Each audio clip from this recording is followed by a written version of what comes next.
Ça tourne. Bonjour.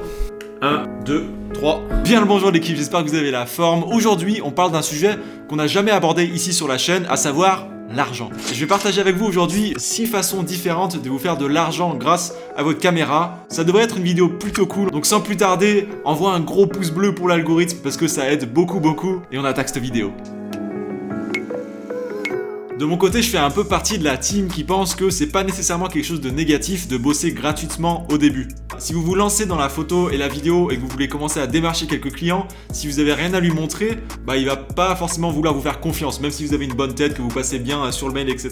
Et c'est pour ça que je pense que ça peut être intéressant pour vous de faire quelques projets non rémunérés, donc 2-3 projets pour vous faire un portfolio et pour pouvoir démarcher par la suite. Malgré le fait que je dise ça, il faut savoir que moi j'ai jamais travaillé gratuitement, j'ai eu cette chance. Mon premier projet que j'ai fait, j'ai été payé 300 € je crois, donc ce qui était plutôt pas mal pour un débutant. Et ce projet en question, je l'ai trouvé grâce à une copine qui était dans ma promo, et ça m'amène directement à la première chose dont je voulais vous parler aujourd'hui, à savoir les anciens collègues de classe. Encore une fois, je vous partage mon expérience là-dessus, mais clairement, mes anciens potes de promo, c'est eux qui m'ont permis de trouver mes premiers clients. C'est vraiment un super moyen de trouver des clients parce que quand on y pense, voilà, moi j'étais en école de communication, tout le monde a commencé à faire des stages à gauche à droite dans différentes entreprises, plus ou moins grosses d'ailleurs. Ça vous offre vraiment énormément de différentes possibilités, donc envoyez plein de messages à vos anciens potes de promo en leur disant voilà, je viens de me lancer dans la photo, dans la vidéo. Si ta boîte recherche un photographe ou un vidéaste, je suis dispo. Vous partez avec un gros avantage parce que vous connaissez quelqu'un dans cette boîte. C'est pour ça que je vous parle de cette astuce en premier, c'est que pour moi en tout cas, c'est ça qui m'a permis de me développer au début, c'est ça qui m'a permis de trouver mes premiers projets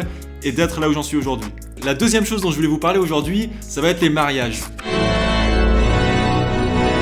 Donc les mariages, c'est assez particulier parce que à la fois je trouve que c'est les projets les plus durs à faire. C'est vraiment éprouvant. À la fin d'un mariage, t'as été 12 heures sur tes pattes, à porter tout le matos sur ton dos, à être sur le qui-vive pour vraiment pas rater les moments clés. C'est vraiment stressant, mais à la fois, c'est là où j'ai appris le plus de choses parce que justement, t'as pas le droit à l'erreur. Donc c'est hyper formateur, c'est hyper intéressant de faire des mariages. J'en fais encore quelques-uns à l'heure d'aujourd'hui, après avoir fait 5 ans dans le freelance. Mais ce qui est cool avec les mariages, c'est que à notre âge, on a tout notre entourage qui commence à se marier, les potes, la famille, etc. On a beaucoup de monde qui commence à se marier. Et si par exemple, vous proposez, je sais pas, à un cousin éloigné de lui faire une petite vidéo ou alors des photos de son mariage, il y a de grandes chances qu'ils disent oui. Ça va vous permettre déjà d'avoir un peu d'expérience dans le domaine du mariage pour ensuite pouvoir démarcher. Et encore une fois, sur les mariages, le bouche à oreille, c'est incroyable comme ça marche. Ça c'est pareil dans toutes les industries, le bouche à oreille. En tout cas pour moi, ça me rapporte 90% de mes nouveaux clients. Mais si vous faites du bon taf sur un mariage, il y a de grandes chances que les mariés parlent de vous à leurs potes, à leurs contacts et que derrière on vous rappelle. Autre chose qui est très intéressant avec les mariages, c'est que au début, forcément comme tout, on va commencer pas très cher, mais potentiellement derrière vous allez pouvoir trouver des mariages qui ont beaucoup plus de budget, ça peut monter très vite. Certains mariés vont vous dire qu'ils ont uniquement 300 € de budget et t'en as d'autres qui vont dire voilà, j'ai 5000 € de budget. Donc là on passe sur quelque chose de beaucoup plus intéressant. Donc certes c'est un marché qui est très prisé par les photographes et les vidéastes, mais en même temps il y a de plus en plus de demandes. Aujourd'hui c'est impossible de ne pas faire au moins les photos. La vidéo commence à vachement se démocratiser, il y a beaucoup plus de demandes maintenant qu'il y a quelques années. Donc ça peut être une bonne option pour vous de vous faire un peu d'argent en photo ou en vidéo. Une autre façon de vous faire de l'argent grâce à votre boîtier, ça va être de créer une communauté en ligne sur les réseaux sociaux. Donc ça peut être un peu bête dit comme ça, mais honnêtement, de créer une communauté en ligne, ça va vous ouvrir énormément de possibilités de vous faire de l'argent. Et je parle pas uniquement des revenus, par exemple publicitaires sur YouTube, qu'on appelle AdSense, où vous allez toucher une petite somme sur chaque vue. Sur TikTok aussi, je crois que c'est possible de se faire de l'argent à partir de 10 000 abonnés et 100 000 vues sur les 30 derniers jours, il me semble. Je parle pas uniquement de cet argent-là, je pense notamment aux liens d'affiliation qui vont vous permettre de toucher un petit pourcentage sur chaque vente que vous générez sur des sites tiers, par exemple Amazon. C'est triste de dire Amazon tout de suite, mais c'est clairement celui qui marche le mieux. Vous allez aussi pouvoir peut-être vendre des produits digitaux, que ce soit des presets sur Lightroom ou des LUTs pour les différentes vidéos. Vous allez pouvoir vendre tous ces outils digitaux. Si ça commence à vraiment se développer, vous allez avoir des marques qui sont intéressées pour promouvoir leurs produits sur votre chaîne ou sur Insta et vous allez pouvoir vous faire de l'argent comme ça. Voilà, il y a plein de différentes possibilités. Par contre, oui, c'est sûr que ça fait rêver dit comme ça, mais c'est probablement l'astuce la plus difficile dont je vais vous parler aujourd'hui. Voilà, créer une communauté en ligne, ça prend des années à faire. C'est vraiment un travail sur du long terme. Certes, c'est passionnant, moi je prends beaucoup de plaisir à le faire, mais encore une fois, ça prend vraiment des années à mettre en place tout ça. Mais si vous avez cette passion en vous, que vous n'avez pas peur de travailler, il faut surtout pas vous dire que le marché des influenceurs entre guillemets sur YouTube ou sur Insta, il faut pas vous dire qu'il est blindé, parce qu'il y a encore plein de places. À chaque fois on se dit il y a plus de place sur les réseaux sociaux, tout a déjà été fait. Détrompe-toi mon cher ami, il y a encore des tonnes de choses à faire. Bref, tout ça pour dire que dans tous les cas aujourd'hui, si vous faites de la photo ou de la vidéo, si vous n'êtes pas sur les réseaux sociaux, vous allez vous fermer énormément de portes. Donc c'est très important d'être sur le maximum de réseaux possible et surtout d'être actif sur cela. Une autre chose qui peut être intéressant aussi, c'est tout ce qui est vidéo événementielle. Imaginez tous les événements qu'il y a dans les bars, les boîtes de nuit, les concerts, les événements d'entreprise. Voilà, il y a des milliers d'événements tous les jours dans toutes les villes de France. Et clairement, aujourd'hui, tout le monde veut des photos ou des vidéos. C'est le seul moyen qu'ils ont de se promouvoir. Et en plus d'être des projets qui payent, pour moi, c'est des projets plutôt cool à faire. Si vous êtes en train de filmer une soirée d'entreprise, tout le monde généralement est plutôt détendu. Ils font les guignols devant la caméra. Guignol.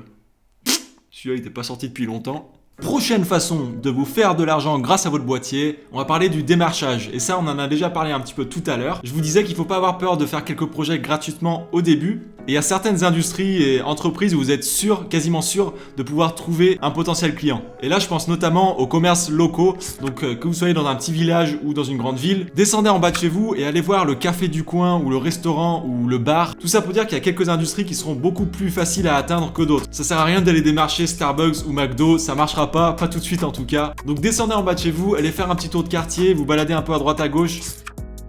Je crois qu'on est arrivé à la dernière chose dont je voulais vous parler aujourd'hui. C'est une autre façon de se faire de l'argent grâce à son boîtier qui marche plutôt bien et ça va être les sites de stock. Qu'est-ce qu'un site de stock? C'est des sites qui vous permettent de vendre vos différentes vidéos, vos rushs ou vos photos.